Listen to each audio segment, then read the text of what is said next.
Okay, good afternoon, everybody. I'm Mike Herzog, International Fellow with the Washington Institute for Near East Policy and Senior Fellow with the Jewish People Policy Institute. I'm joined by Abe Foxman. I'm sure he doesn't need introduction. Abe is a legendary head of the Anti-Defamation League, ADL, for many, many years. Recently retired after 50 years of service to the Jewish people, and we are going to discuss the delegitimization of the State of Israel. So, Abe, it's a pleasure to be with you on the panel. And let's start by discussing first the nature of the threat. How serious is the threat? Some people in Israel will tell you that it's not such a great deal because BDS campaigns, boycott, divestment, and sanction campaigns don't have really a macro impact on our economy. There's more investment than divestment in terms of foreign policy. Yes, we have problems with Europe, but we have good relations with the majority of world actors. So how serious is the threat? Let's discuss that first.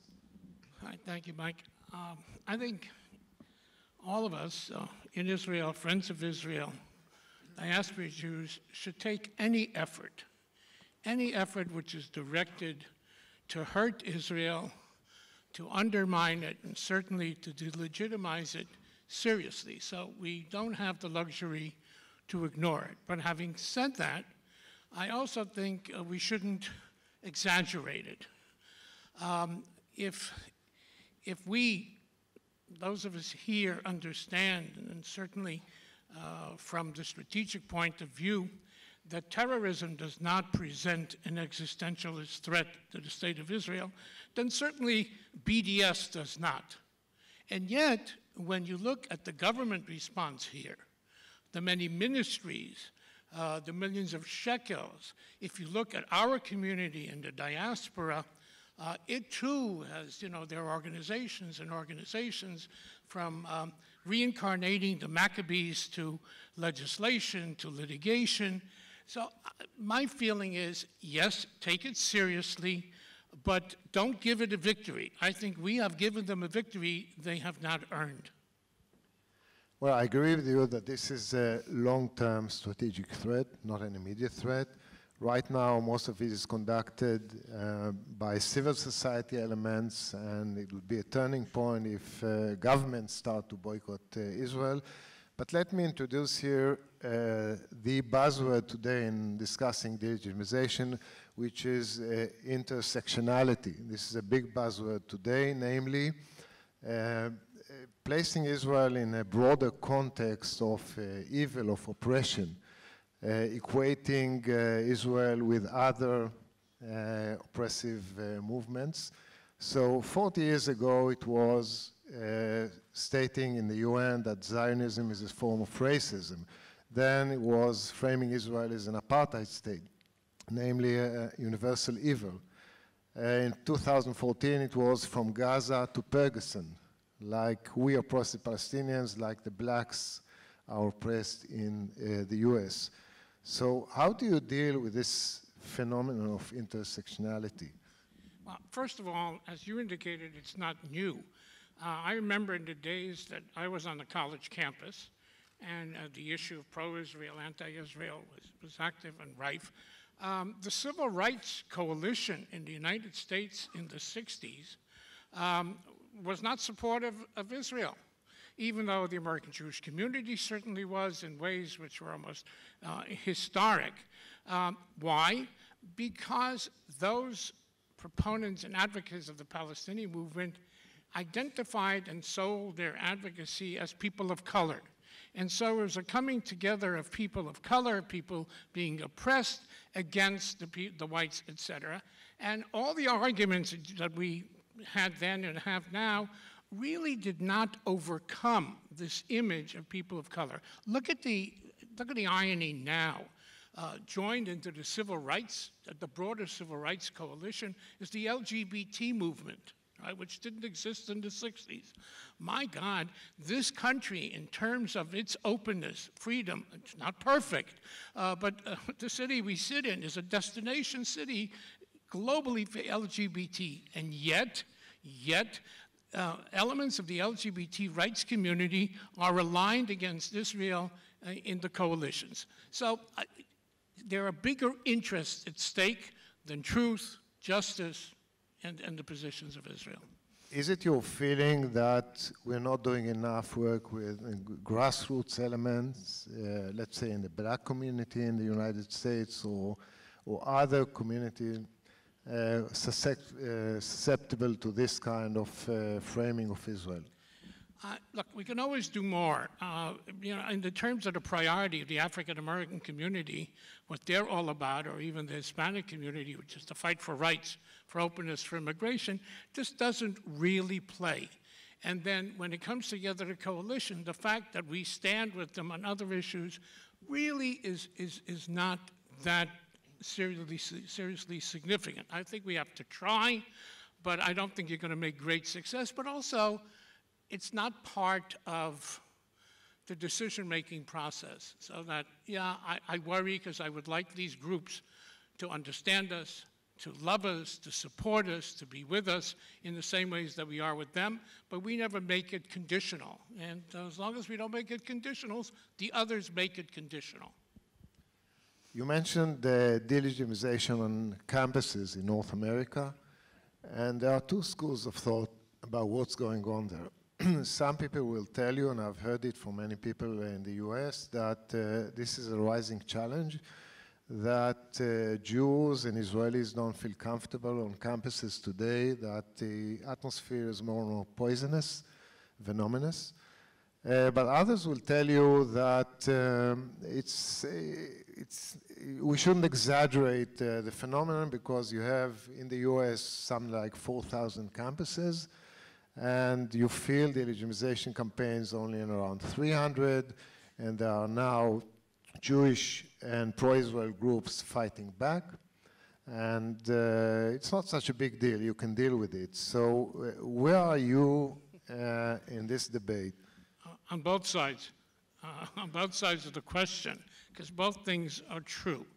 Look, I go back to the 60s when I was on campus. The issue of pro-Israel and anti-Israel was really rife and active, probably 25, maximum 50 campuses around the US. That's still the case, and probably the same campuses. It's where there's activity and activism, etc. But I would say it is much, much better than it was then. You today have what we didn't have then when we stood up for Israel. And then you had coalitions of SNCC and CORE and whatever. Today, you have on a college campus graduates from Taglit, from Birthright. You have on the college campus tens of thousands of Jewish students who have experienced Israel. Now, they're not all Zionists and they're not all ambassadors, but you have today students who are ready to stand up. You have more pro-Israel organizations on campus. You have so many that we have a coalition. We have a national coalition of organizations in support of Israel on college campus. You have the adult community setting up resources, websites, material, trips, etc.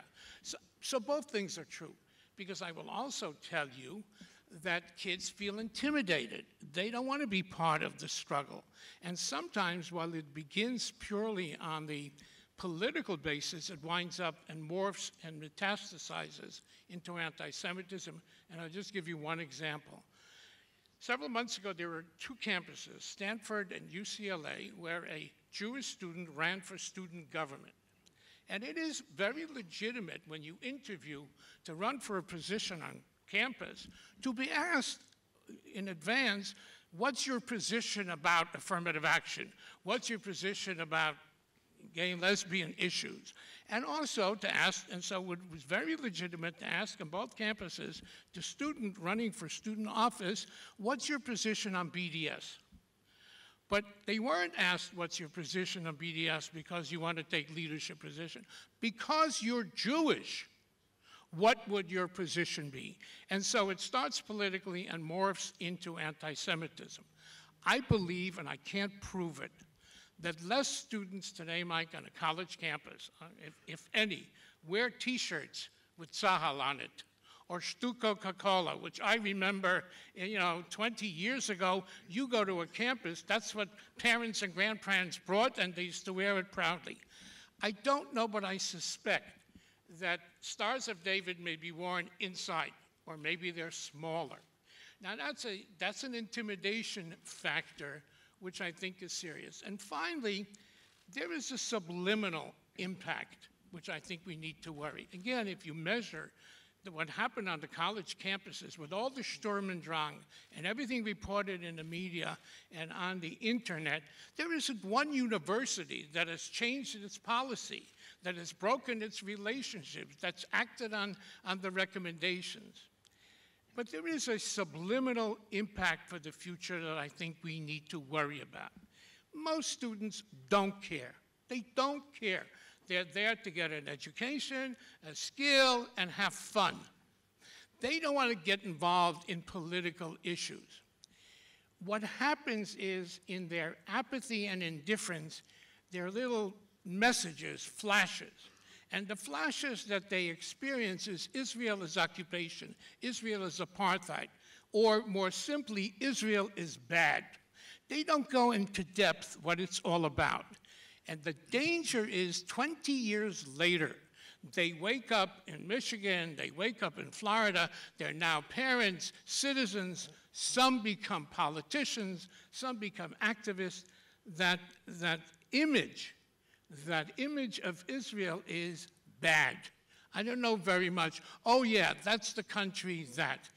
That's the big danger, and I think when we look at campuses, I think the strategy needs to be addressed to that problem. Well, I would certainly highlight the subliminal impact, because I also go to campuses, and what you hear from students is that the atmosphere is poisonous, that the word Zionism has negative connotations, the word Israel, automatically ties in the minds of people with bad things, and they want to hear about it, and they distance themselves. So let me tie this to another discussion, which is the impact of delegitimization on the young Jewish generation in the United States. Opinion polls tell us, including recent Pew polls, that there's less support from Israel among the young generation, the young Jewish generation, and there's what one may call distancing. People are, they are less involved or concerned. And this is clear by numerous opinion polls. The question is, do you think this represents a deeper generational change in the United States, or is it just a natural life cycle, and later on they reconnect? Like in everything else, it's a combination of things. Look, in the past, we, the American Jewish community, talk to diaspora, truncated the education of our children or grandchildren at the age of 12 and 13. They finished being Jewish. Then they grew, they became young adults, they went on campus, and then we said, oh yeah, Broch, they're not going to Hillel, they're not identifying with Israel. Well, we finished education. So part is the price that we paid then, and we're still paying. We never took polls 30, 40 years ago, how they feel and where they feel. I think the problem continues to be ignorance and not political attitudes. Sure, they're not comfortable being singled out as occupiers, but most of them don't know. And the proof in the pudding is Taglit, birthright. I came to Israel in 1958 of a Machon HaKayetz of the Summer Institute of the Jewish Agency. I came back 2 more years. That's 50 years ago. Wherever I travel around the U.S., the Bogrim, the graduates of the Machon HaKayetz, are in synagogues, are in Jewish organizations, are leaders in their community because they were exposed at an age. So most of the problem is they're not taught when they're young, they're not exposed to Israel, and it's more ignorance than it is political apathy. Okay, since we are short of time and we could go on for hours discussing this phenomenon, let me ask you to sum up by pointing out what you think are the key elements in the desired strategy to cope with delegitimization. And more specifically, there are numerous bodies out there fighting delegitimization. How do you coordinate between them? What kind of strategy do you need? What part of it is just explaining ourselves to the outer world, and what part of it is policy? What would be the key elements in your view? Well, we have no strategy. We need to develop a strategy. We need to coordinate efforts. We need to get common definitions. Even your governmental agencies don't share definitions, don't share approaches, don't share. And it needs to be done with seichel. I think some of these things need to be dealt with the scalpel. You sometimes deal with the BDS problem quietly with the administration without making protests and demonstrations. Sometimes you need to go use legal means. Look, we learned from the boycott movement that every place and every experience needs a different response, maybe legislation. So number one, yes, money needs to be addressed to it, but I think we need to have a coordinated strategy and one that is sophisticated. We're smart and sophisticated, but I think it's become sort of a political business and sort of a fundraising business, and everybody is in the business, and I don't think that will achieve what we all want. Well, I can tell you, you are a practitioner. I've been half practitioner, half researcher. And my take on it is, first, I agree with you that we need a strategy for Israel and for the Jewish people. I don't think that strategy exists. I've worked with our government, and you are correct that every governmental ministry has a different definition of what is delegitimization. So we need a strategy, authorized, budgeted, and much better coordination between all of these organizations and people with very good intentions who are out there, but sometimes step on each other's toes. Secondly, in my view, based on my experience, there are many things that governments won't do, or our government won't do, either because they don't want to do it or because they are incapable. And in fighting delegitimization in civil society, sometimes non-governmental bodies can do it better. So I think there's a role for non-governmental elements to play, of course coordinated with the government, and there should be a bigger role for them as well. And finally, I think you have to design different strategies for different audiences. There are those who trigger delegitimization, those whose purpose in life is to do delegitimization. With them, you can't, influence them other than by going to the offensive. There's public opinion at large, and for them, you need to do both responsive and take initiatives in presenting Israel's nice face and other, the positive faces of Israel, and ultimately we agree that we need a strategy and not hysteria. Abe, your final word on this. I would say if there was one thing that you asked me, what is it, is I would go from the defensive to a positive offensive. I think I worry about the subliminal effect. I worry about what these kids will remember. And I would take the money and the efforts and I would invest in projecting, if you will, on a college campus, the most positive, fun, dynamic, vital image of the state of Israel. It's democracy, it's diversity, it's openness, it's struggle for survival, it's courage, etc. Rather than fight those, we're not going to change those minds. We're not going to convert them. But I worry about those who are innocent bystanders, who don't care. I want to bombard them with Israel as we know it, as we love it, with its warts, with its blemishes, but a place which is not apartheid, and an occupation is not what every Israeli wants, believes in, if only they were here to hear the applause. So I would take a positive attitude to education rather than the combative attitude of God bless the Maccabees, leave them in history. Well, this is an endless subject. Thank you, Abe. It was a pleasure. Thank you all. Thank you.